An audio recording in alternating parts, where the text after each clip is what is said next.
जय हो।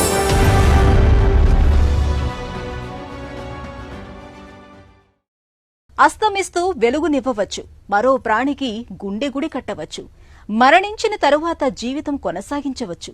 మనిషికి ఎన్ని జన్మలుంటాయో తెలియదు కానీ తలుచుకుంటే తన అవయవాలకు మరుజన్మ ఇచ్చే అవకాశం మాత్రం తన చేతిలోనే ఉంటుంది. అవయవ దానం మీద అపోహలు తొలగించి వేలాది మందిని శరీర అవయవ దాతృత్వం దిశగా నడిపించిన ధీరవనిత గూడూరు సీతామహాలక్ష్మి. తన తదనంతరం శరీరదానం చేస్తామని ప్రకటించి మార్గదర్శినిగా నిలిచారు మహాప్రాణదీపాల మహాలక్ష్మమ్మ.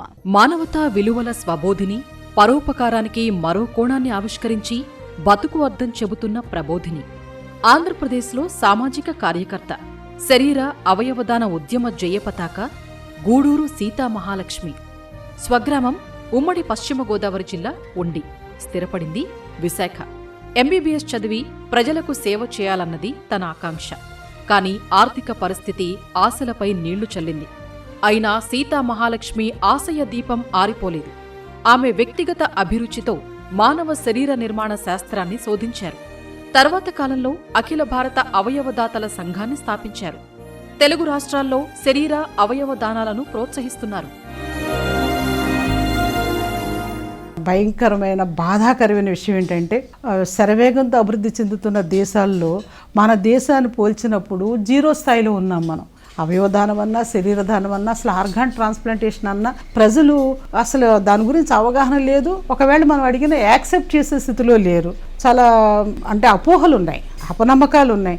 ఆమె మూత్రపిండాల సమస్యతో పోరాడుతున్న సమయమది. చివరి యత్నంగా కోయంబత్తూరు ఆస్పత్రిలో చేరారు.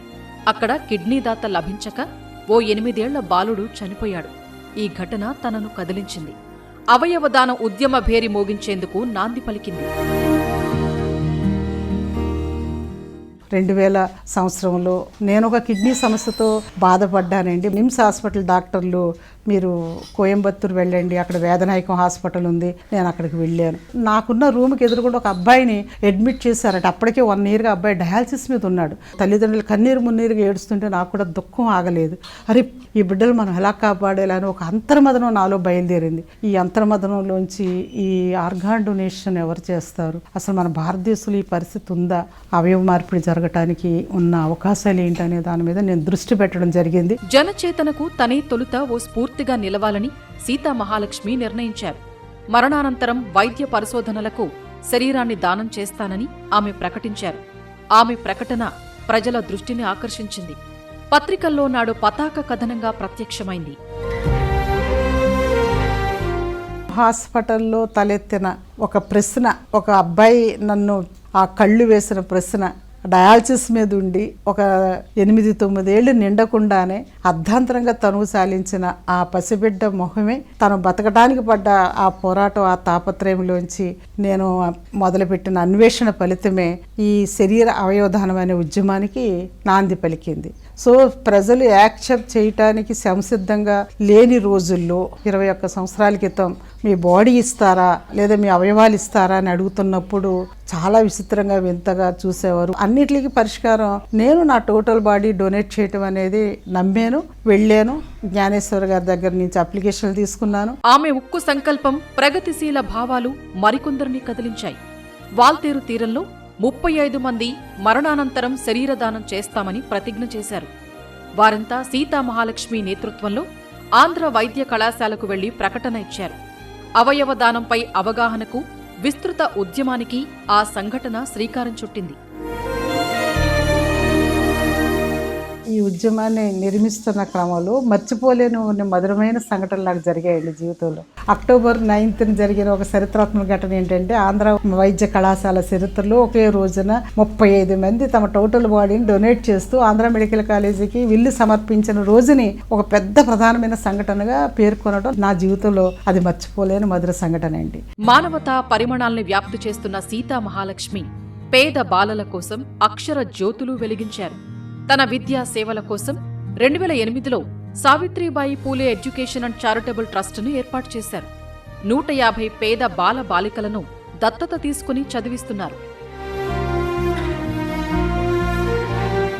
శరీర అవయవదాన ఉద్యమానికి నిజంగా పితామహుడు డాక్టర్ అవసరాల రామకృష్ణారావు గారేనండి. కానీ 2008 నాటికి మా Savitribai Phule education charitable trust ఈ విద్యాదాన కార్యక్రమాలు, స్కూల్ అడాప్ట్ చేసుకోవడం, పేద పిల్లల్ని చదివించడంతో పాటు మరణానంతరం కూడా టోటల్ బాడీ డొనేట్ చేద్దామని, మరణించిన జీవించండి అనే పిలుపు మేరకు మేము చేస్తున్న కార్యక్రమానికి స్పందించి ఆయన వచ్చి ఈ రోజు నుంచి ఈ మృతదేహ దాన సమితి సీతామహాలక్ష్మి గారు నడుపుతున్న సావిత్రిబాయి పూలే ఎడ్యుకేషనల్ చారిటబుల్ ట్రస్ట్లో విలీనం చేస్తున్నాను. నా జీవితంలో ఒక మర్చిపోలేని ఇంకొక మధురమైన ఘట్టం అండి అది. నిబద్ధులైన స్వచ్ఛంద సేవక బృంద సహకారంతో సీతా మహాలక్ష్మి 50,000 అవయవ శరీరదాన ప్రకటనలు, 250 మరణానంతర శరీరదాన ప్రతిజ్ఞలు చేయించారు. కుటుంబ సభ్యులు ఆమె మహోన్నత సేవలు తమకు గర్వకారణమంటున్నారు.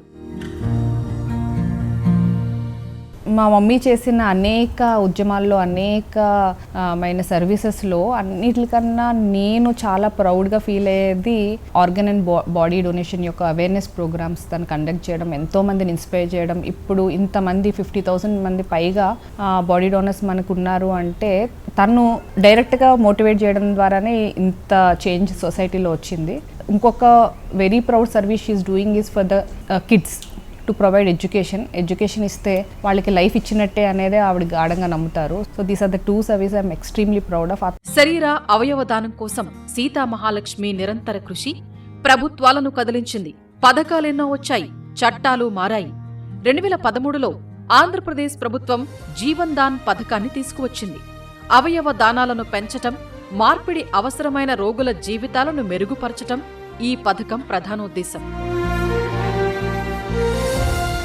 అవయవదానం చట్టం చేయండి. అవయవదాన చట్టం కోసం ఒక 3 సంవత్సరాలు మేము 2010 నుంచి 2013 వరకు చేసిన కృషి ఫలితంగా ప్రభుత్వాలు కదిలొచ్చాయి. 2013లో మనకి జీవన్ దాన్ యాక్ట్ వచ్చిందండి. ఎవరైనా ఆపదలో ఉంటే వారిని కాపాడటంలో ఈ మహాలక్ష్మి ముందుంటారు. సాయం పొందినవారు తమకు అమ్మలాంటిదని కృతజ్ఞతలు చెబుతుంటారు.